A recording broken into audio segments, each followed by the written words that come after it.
नमस्कार, आप देख रहे हैं विकासनामा न्यूज। आपके साथ मैं हूं राशि। आइए खबरों की शुरुआत करेंगे। केंद्रीय नागरिक उड्डयन मंत्री ज्योतिरादित्य सिंधिया ने कहा कि टिकट वितरण को लेकर कोई विरोध प्रदर्शन नहीं हुआ है। बड़े परिवार में इस तरह के विरोध होते रहते हैं। उन्होंने कहा कि हम सब लोग इंसान हैं। कई लोग अपने अपने क्षेत्र में मेहनत करते हैं, लेकिन टिकट एक व्यक्ति को ही मिल पाता है। ऐसे में कार्यकर्ताओं की बात को समझना सुनना हमारा कर्तव्य है। केंद्रीय मंत्री सिंधिया रविवार सुबह अपने आवास जयविलास पैलेस के बाहर मुन्ना लाल गोयल के समर्थकों द्वारा किए गए विरोध प्रदर्शन को लेकर पूछे गए सवाल के प्रति उत्तर दे रहे थे। वहीं उन्होंने कहा कि कांग्रेस में टिकट वितरण को लेकर कपड़े फट रहे हैं।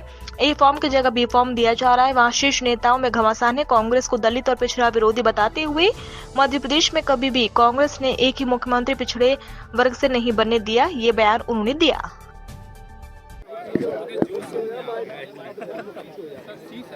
इनके चेहरे पे कभी मुस्कुराहट नहीं आती।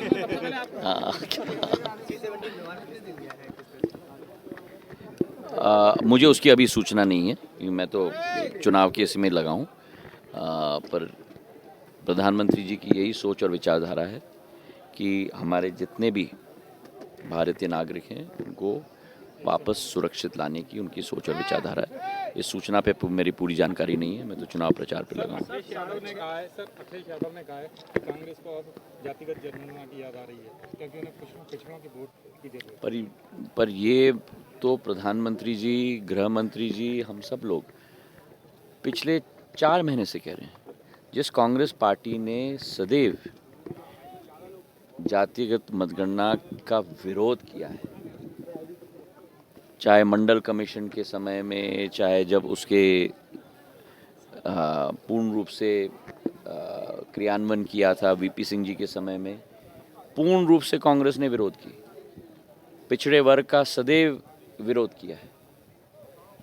मध्य प्रदेश में कभी भी पिछड़ा वर्ग का मुख्यमंत्री नहीं होने दिया। आज वो कांग्रेस पिछड़े वर्गों की बात कर रही है। जिस कांग्रेस ने सदैव पिछड़े वर्गों का शोषण किया है, आज वो कांग्रेस पिछड़े वर्गों की बात कर रही है। जिस कांग्रेस ने सदैव दलित समाज का शोषण किया है, बाबा साहब अंबेडकर को चुनाव हराया, जिसने बाबा साहब अंबेडकर को चुनाव हराया उनको उससे पद्मश्री से शोभान्वित किया, वो कांग्रेस पार्टी दलितों की बात करेगी? वो अपना गिरेबान में झांके दूसरों पर टिप्पणी करने के पहले। और शायद अखिलेश जी को भी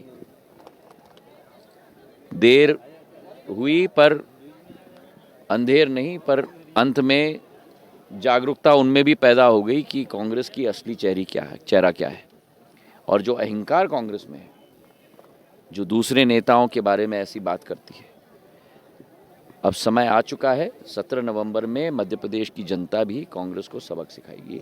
जो भ्रष्टाचार किया है इन्होंने, जो वादा खिलाफी किया है मध्य प्रदेश में, पूर्ण रूप से उसका दंड मध्य प्रदेश की जनता कांग्रेस को देगी। अभी भी गुनाह की जो बची हुई है, चुनाव लड़ाया जा रहा है। आप इस दिन में आपका क्या है? आप चुनाव एक सीट बची है, क्यों नहीं लड़े नहीं है पार्टी ने? नहीं, जो गुनाह की सीट है वो भी प्रदेश का केंद्र नेतृत्व, प्रदेश और केंद्र नेतृत्व अगले 1-2 दिन में पूर्ण रूप से उसकी घोषणा हो जाएगी।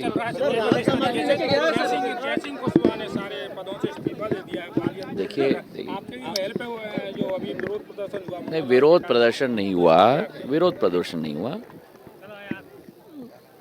स्वाभाविक है कि व्यक्ति, हम सब इंसान हैं, हम लोग भावनात्मक जरूर होंगे, और इसमें कोई बुराई के बात या आपको मेरे प्रति उंगली दिखाना या मेरे प्रति किसी के प्रति उंगली दिखाने की बात नहीं है।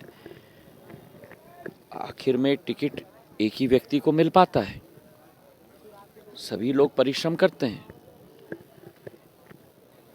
और जब सभी लोग परिश्रम करते हैं तो सभी लोगों की आशा भी होती है कि उनका भी हक बने, पर टिकट तो एक ही दे पाते हैं। तो उस वातावरण में सभी से चर्चा करना, सभी से बात करना, और वही मैंने सुबह सभी कार्यकर्ताओं से मैंने बात की, उनकी बात भी मैंने समझी। वो मेरा दायित्व है।